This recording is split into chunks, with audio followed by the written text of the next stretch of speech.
just on a rope. 68. Come on. And that went over the fence. Oh, did it? Oh, that's okay. Well, I'll just go get my ball and Rory's ball. Put them next to each other. We'll put them next to each other inside, yeah. There you go, yeah. All right, today we are at the TaylorMade Kingdom. I'm joined again by my buddy Matt Simone, who has been helping us a lot with understanding the REAX program, as well as the new way and the new methodology basically for you guys to fit golf shafts and then to fit for the final head. You guys have seen me get fit for the same TaylorMade configuration 3 separate times now. And this year, we also threw in a fit for the MR, which is the blue profile in the REAX system. But what I want to talk about today with Matt is how to use their chart and have an understanding of these profiles were made to be stock profiles because there has to be a stock profile on a shelf in a store. So we're going to start off with the REAX blue, which is the MR. Correct. And explain really quick to people, we don't have to go through the video and stuff, but why did I get put into MR? Yeah, so when we look at your golf swing, Jake, we read your closure rate, and we use the methodology that Dwayne Anderson really kind of came upon here at the Kingdom. We see a lot of elements of very neutral and balanced release with a little bit of hold tendency at the bottom, right, which kind of shifts you from middle of the bell curve, medium rotation, maybe just a touch lower. And so we've usually come back to TR Blue, Ventus TR Blue from you. In a stock shaft profile, REAX is great, but like you said, we aim these stock profiles for like the middle of these groupings, and then we filter everything else, like our aftermarket partners, to kind of hit these like fringe cases. Like, so for you kind of live right on the edge of low rotation and medium rotation, and that's why we end up there. Yeah, sure. Yeah, so let's hit a couple.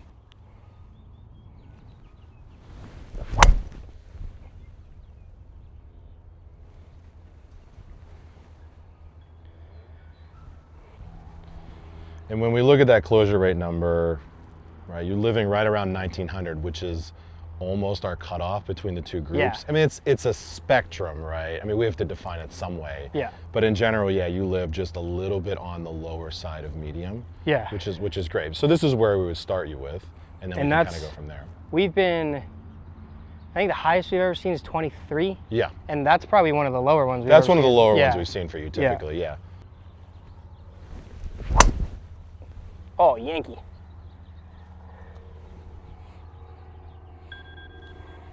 And so that one was 2152. So, like we talk about, your golf swing's very consistent. We even see higher handicaps. Their path and their closure rate numbers are actually fairly consistent. When you're in a profile that's like not quite right for you, and you're not far off with that Yeah. blue MR profile, the numbers tend to bounce around a little bit, and that's where face angle differences come in, and that's where curvature comes in, right? And so when we see the numbers bounce around a little bit, we usually try to pull out your best one and take an average from there, and that kind of tells us where we should live on that chart like we talked about. Yeah, all right, one more with this one. Because the other thing, we talked about this previously, if people had followed and they've watched the videos, they also know that we have talked about that if REAX Blue was the gamer, there are a couple other things we would do to the head just to dial. 100%. Like if we said this is where we're gonna live, then there's be a couple dial like.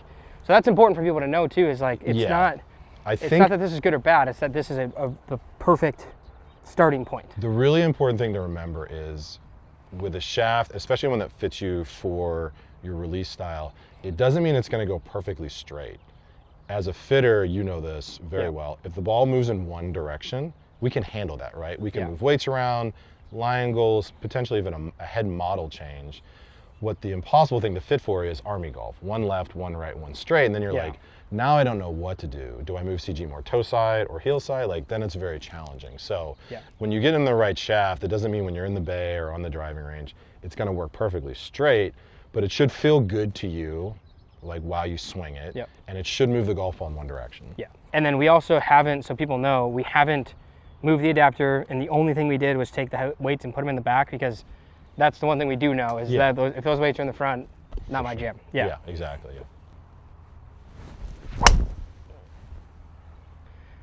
That I think is a really cool one to talk about. A little low on the face, a little bit of a miss, but again, really good numbers. We're still seeing the club get delivered to the ball super, super well. Super compared to a little bit of like a pull-up I did there. Yeah. Yeah, absolutely. Okay.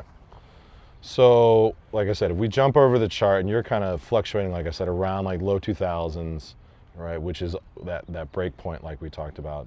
If we jump over the chart, right, we have REAX blue living right in the middle, literally right in the middle of that blue group. Yeah. Now what we can do is now we can move, let's move a little bit more toward like high rotation. So let's move you in the wrong direction. Sure. So what that is on our chart is that would move more to the right. And we color code these things on purpose to match the REAX profiles. So moving left to right moves you from medium rotation to high, or from medium rotation to low. Got it. And then moving up and down is more handle stiffness. So like what you feel in transition. Yeah. So for a player like yourself, reasonably quick tempo for your club head speed, your transition, you get to the top and then you make a nice solid move from there. As we live more in like the smooth tempo Freddie Couples world, we'd move to the top of that chart. Sure. And as we go more of a violent transition, let's think John Rahm, someone like Yeah, that, you know, sure. someone that has a quicker tempo and transition, we'd move lower on the chart. So that's how you can kind of use it both ways. Perfect. Okay. So there are going to be some moments on these charts where people look at things where colors don't necessarily match up and profiles don't exactly match up. Yeah. So, okay, let's talk about that then. Sure, absolutely.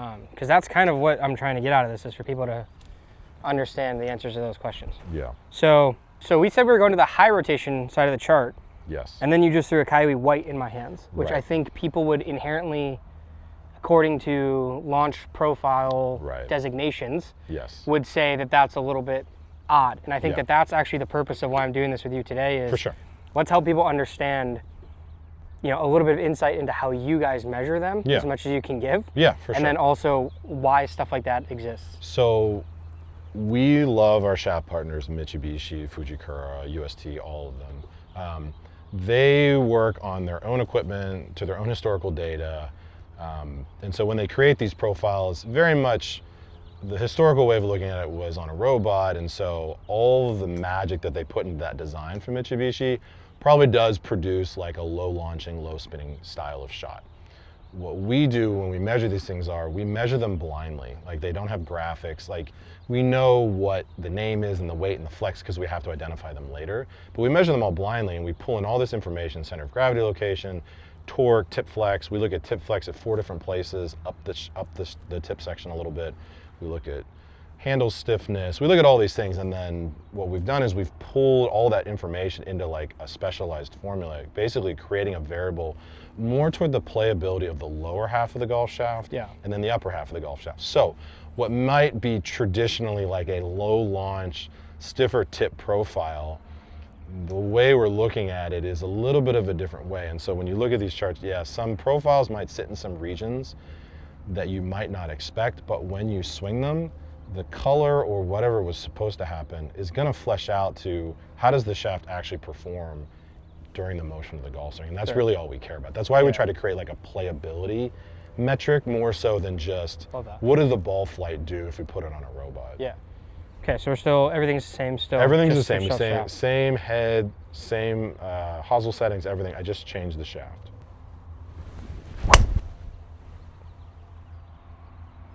I can already tell that I'm not gonna be able to play my shot shape. For sure. With this. Absolutely. Which is, and you're a very experienced golfer, but we have been telling, you know, all of our fitting partners and everyone as we go through this, like, it shouldn't take that many swings with a player, even a higher handicapper. Like, don't allow their athleticism to figure it out. Yeah. If it's not right in the first couple swings, get that thing out of there, because we all only have so many good swings in our body.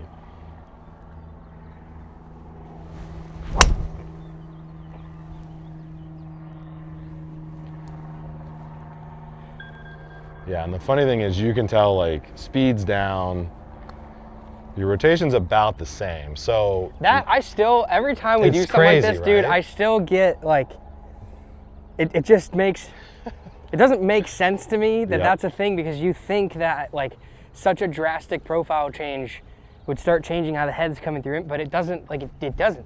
it doesn't actually flesh out like that. It's crazy. A player's fingerprint is a player's fingerprint, Yeah. right? And we do see fluctuations when you're in the wrong profile. That's why we moved you this way. Yeah. And I can tell like your speed's down there, impact location isn't, you know, it's kind of low heel, which is what we're trying to fight for you a little bit. Get Yeah. you away from that. It's just, you can tell it's just not correct. And certainly you'll figure out a way to like center one and hit it good. Well, but that's me figuring it out. Like that's me going like, okay, I have to change 100%, to make this do the thing. Yeah, exactly. And it's still not as fast. Still not as fast. And now your closure rate actually jumped on that one, 2,700. Because you're like, I'm trying to get that thing to go. Yeah, because I'm trying to hold it a little bit longer and then really turn it. And then let it go, right? So now you're fighting that a little bit, right? Which is, if you see someone fighting it, and that takes a little bit more experience for a fitter, but in general, if you see one that way, if you start to see the golf ball move around too much, left-right variation, that's where we're like, okay, this is not correct. Okay. All right, so it's super interesting though that was moving. Again, I'm kind of glad that happened. I promise I didn't do it on purpose. I'm not that good of a golfer. But my highest rotation swing was my best result with the higher rotation shaft profile. Right, exactly. So, right. You know. But that's not where you live normally, and so we wouldn't. If you told me to swing like that every time, I'd be playing bad golf. Well, you'd be thinking about it too much, right? And people often ask us, what should my rotation be? And we're like, there is no good rotation. That's the wrong question. We've seen through all of our professional players, super high rotation, super low rotation, and everywhere in between, right? Yeah. At every level of golf, whether it's a professional winning on TV or a 20 handicap. So there is no good number, in the same way that there is no good driver setting or weight setting, right? It all is unique to your golf swing. Okay? So now let's move you. So now I'm going to move you more towards your area of the chart, but maybe a little bit, we'll go more toward the low rotation side. I'm going to end you on TR blue, which is where you live. Yeah. But we're going to go a little bit too far into something that's a little too stiff for you, but kind of similar handle stiffness in TR black. Okay. All right, so now we're in TR black, 6X, right? Same weight class, still X flex, but now we're much more in a low rotation class. So these are for our true shut face holders of the world, right? Which you have elements of that, but you're not quite that way. So let's see what happens. Okay.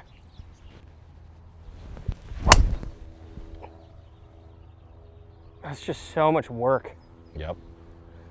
And that is, like, that's a great example. We tend to see when someone goes too soft of a profile for them, a little more army golf, a little left, a little right. When you go to too stiff of a tip section, often for your rotation or your release style, the golf ball, for whatever reason, usually wants to go left. Yeah. So interestingly, with Nelly, right, historically, high rotation player, obviously beautiful, wonderful golf swing, very consistent. Historically played a pretty soft tip section. Moved to the FI profile with graphite design that's a little bit stiffer tip than she would normally play. Not too far, but just enough that she loves to hit a draw. Yeah. She sets up her driver to hit a draw all the time. And that little shaft change really kind of gave her that left tendency. Yeah. So it's a little bit of a lever that you can pull as well, which is kind of interesting. Yeah, it's funny because like Johnny and I have talked about this a bunch actually. The internet would tell you that if you go too stiff, it goes right. Exactly. And I've always been like, wait, like every time I hit something too stiff, it's easier to draw or turn over 100%. Or duck, right? Yes, yes. Every time I hit something too soft, it's high and right and gone. Yep. And I'm just like, when did this become a thing that like the internet decided that too soft is Well, I think you would assume if it's going to dynamically loft and shut the face, it's got to go left. But for all of us, like humans, we react to what we feel, and then we kind of counteract it. Yeah.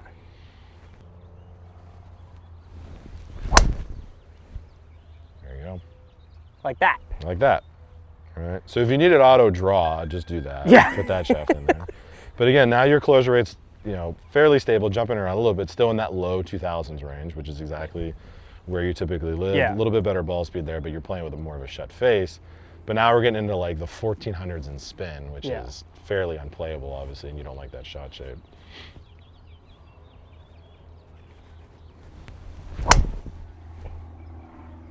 So that was the one where I changed a little bit to force it to start right. Mm-hmm. A little drop kicky. Yeah. Yeah. But again, it's like there's going to be some people that are watching this video that go, oh, that's not a bad ball. But like, that's also not, that's kind of not the point, because I can make that be a decent shot. For sure. But it's like the finality of what we're doing here, I think will hopefully, that's what I'm trying to get people to understand is like, I can hit these 5 things and be in a realm of playability, but like watch what happens when we get it into its spot. But if we would set you up and say, okay, white flag, I want you to try to hit this one hard. Typically that's what we'll do during a fitting, right? We'll get them into a good spot, and then we'll say, okay, if this one feels good to you, I want you to turn off your brain. I want you to try to hit this one just a touch harder. Okay. And that's where, like, if this thing does not fit you, like, that's where it really fleshes out. All right. So I'm at like what, 112, 113? Yep.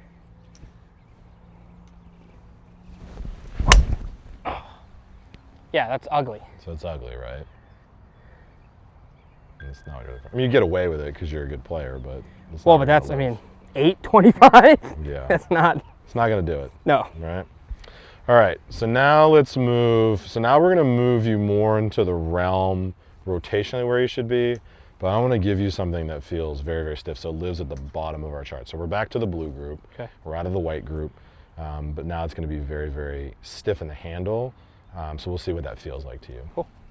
So when you guys set up the REAX program originally and you're working with Mitsubishi and you're developing these profiles, I love that you guys have been very specific about it's not really handle mid-tip, it's Right. kind of top half, bottom half. Yeah, exactly. And the top half sort of match because Right. it's sort of a mid-handle that, you know, if you get a little bit too aggressive, it'll stay with you. If you don't get aggressive enough, it'll still Right. stay with you.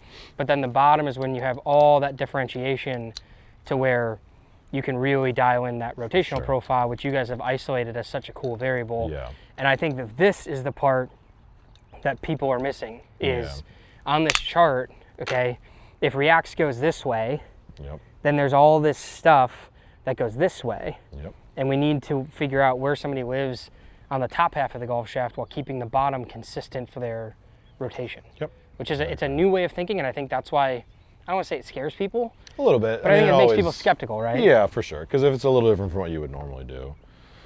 Yeah.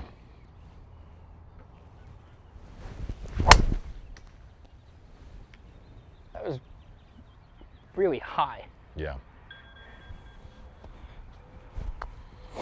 Very high, 14 launch, 2100 spin. Good ball speed, 161 there. Yep, closure rate's about the same. Just a touch higher, but still living in the middle of that group.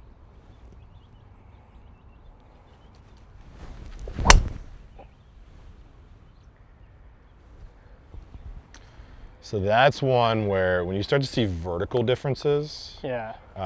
that's one where what the player feels in transition and how do they react to that, that's where I feel like we really start to see that flesh out a bit. Yeah, because those two to me felt,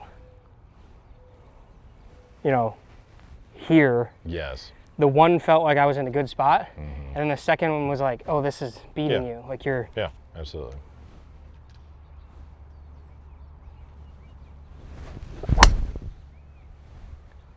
Generally moving in the same direction, which is good. Straight to a little draw, and that one's pretty good. That one's really good. Good numbers on that, and you know your impact dispersion is pretty good. But what does that feel like in transition to you? Like you said, you don't really know where it is, right? Yeah, it feels lost. Yeah, Yeah, because absolutely. it didn't feel. None of those three swings felt the same. Yeah. And that freaks me out. We're like, even with the REAX Blue. So two things I'm noticing is one, the REAX Blue to me so far has felt the most similar on each swing. Two, it was the fastest, like significantly, which is crazy because we've been, that's like my REAX fit, right? Yep. So that's gonna be our best opportunity within those three shafts to succeed. Yeah. But then we've been living in these parts that are, we can tell why these sections of that chart aren't for me 100%. compared to the REAX, which is sitting in the middle of all of them as my choice. Yep. And now we can finalize with our. For sure. Now we'll finalize with where we always Yeah. land with you. All right. And the good thing is, when you've been doing these fits, we keep coming back to the same one every single time. You've had different fitters. You've had me. You've had Dwayne. Yeah. Which is nice. Nice little validation on that. So yeah. So now we'll go to TR Blue to finish it off. Everything else the same. Yeah, we're still staying in A1. We're still not switching the weights. Right. Everything else is the same. Standard positions. So when you guys are measuring these Yeah. and you're putting them into the chart, Yep. obviously there's a proprietary way that you guys are measuring all this. There's machinery that you guys use. Yeah. And you've developed a system to get this done. How does the build influence how you could fit guys? Because we've got Rory and Scotty Yeah. in different rotation profiles playing Yep. the same shaft, and Yeah. that has been the number one question so far for me of this whole program is people are like, well, it all seems fake because that's not supposed to happen, but there's a very good reason for it. So walk us through that real quick. Yeah, so if you look at like Rory from a build standpoint and Scotty from a build standpoint, Rory plays a little bit of a heavier head. Scotty definitely does. Scotty's is shorter than Rory's build. Very, very heavy head, right? So as you increase head weight, you're gonna make the shaft play a little bit softer. You also look at what Scotty works on historically in his golf swing, very high hands, but with his instructor, very wide with that trail arm, right? And so that move, that like down, a little bit of an extra kind of down cocking, but like a widening of that trail arm, pushing the golf club away from him, staying wide, is very much a low rotation move. And I think that's what he keys off of during his golf swing. So he needs that Ventus black profile, and he plays it heavier because he plays it shorter, and then he kicks up the head weight a ton. Yeah. And so it plays a little bit softer. If you look at where Scotty probably lives, like on our chart, probably not quite the lowest rotation on our group, maybe a little bit more toward mid to low, but those elements kind of add together. And then with Rory, at his speeds, playing a 60-gram shaft as fast as he swings, he's putting more force on the golf club. So that takes that Ventus black and shifts it a little bit softer. Then you add in the head weight, it shifts it a little bit softer. And it aligns much more closely to what he's historically always played. Yeah. Kurakage profiles, Tensei White profiles, right? He's always lived more in that mid-rotation range, and his numbers that we have on gears definitely show that. And so his build just ends up reflecting that. Yeah, I think, and that's the important part about like how cool that chart is. Yeah. Is it's broken down by speed. And then if you look at the chart, it's not just Ventus Black, it's Ventus Black 6X, and then over here somewhere is Ventus Black 7X in a different location for that swing speed. For sure. And that, I think, once people get their hands on this chart and actually see it, because it's already there, like it's out there, you can see it. It's out there in the world right now, yeah. But once people hopefully watch this video and then go spend, I have the chart permanently in a Google Chrome tab on my phone. Like, I look at it all the time. We need to print you a Denny's menu and just put it on. Yeah, that'd be, a full printout of the charts. Laminated. Would be crazy, Waffle House style. All right, so no settings changes, just no settings here. changes, this is just your shaft. Yeah. Yep. Small so draw. now you see the ball start right. Yeah. Which when you talk to the Mitsubishi guys and their tour team, they live in start line. Like that is where they fit to, which is great. That absolutely matches the way we do things because we're all about face angle delivery consistency, which is the same thing they're talking about. And so now for you hitting a draw, that's your highest ball speed there, you get 162. Starts a little right, has the draw on it, better launch, better spin.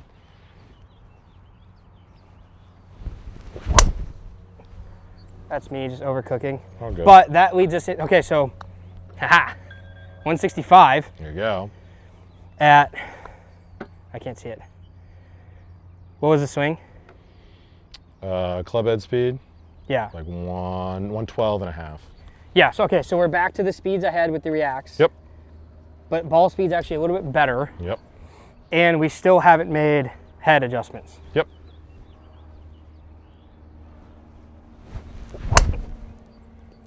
That's the straightest ball I've hit all day. That's so good. 13, 21, 163, like. Warning track power, you just hit the fence there. Keep it in the yard here, please. Sir. I'm sorry. No, you're good. You know? You're good. But yeah, that thing's jumping. 13 and a half launch, 2300 spin on the dot. I mean, those are ideal numbers for like 162, 63 ball speed.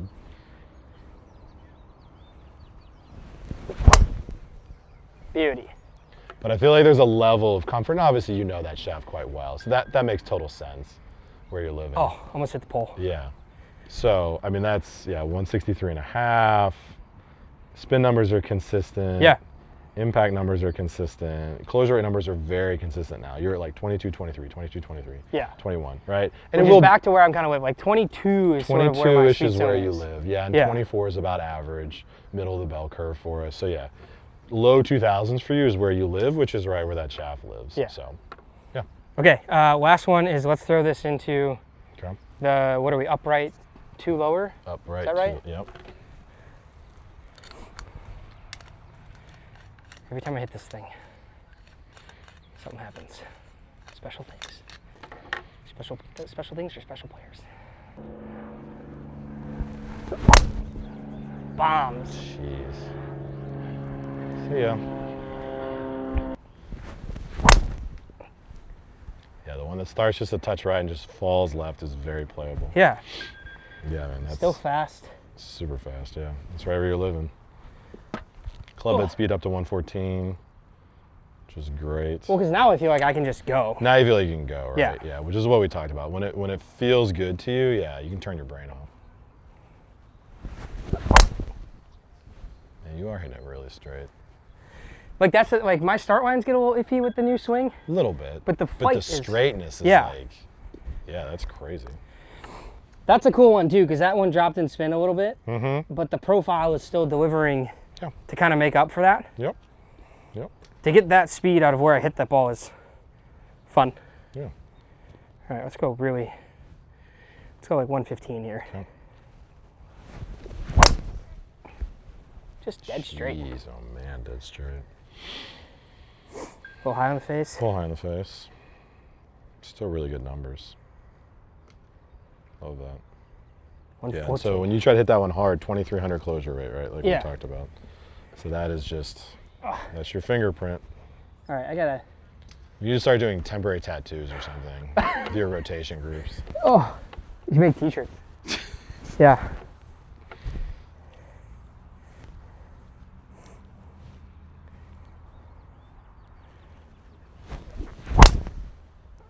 Oh boy.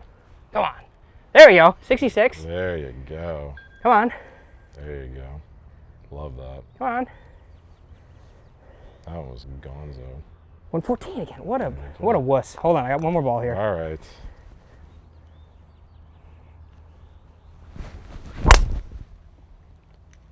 That is really straight. Just on a rope. 68. Come on. And that went over the fence. Oh, did it? Oh, that's okay. Well, I'll just go get my ball and Rory's ball.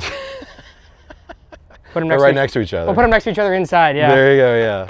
Pretty darn good, okay. yeah. So you think we got 170 in us? I'd love for you to try. We're going down a rabbit hole now, Matt, but we're going to try. Well, if it fits you, now you can go for speed, right? Okay. I remember we were doing Yeah, jump up and speed down. training stuff once with Isabella Fierro on Epson Tour, and every time she would go, wah! Yeah, it's always the jumping, right? Oof. Dang. Sold for the 5th time. For the 5th time. For the I think fifth we're time. ready. I think Yeah. we got it. No, I think it's a very important discussion. Like, and as we, over this year, you and I are going to do a couple of check-ins on the REAX program as a whole, with the new shaft fitting methodology. And I think next time we should build up some crazy combinations to watch what happens to shafts when the builds are different ways. Go short, 100%. Go heavy, go long, go head weight, kind of thing. Yeah. But no, this is awesome. As always, you're the best. Of course. I appreciate it. Always happy to see you. Your time is super valuable. And yeah, that's it. I think we're good. Like, comment, subscribe, share with a friend who you can hit it farther than, and have a good day.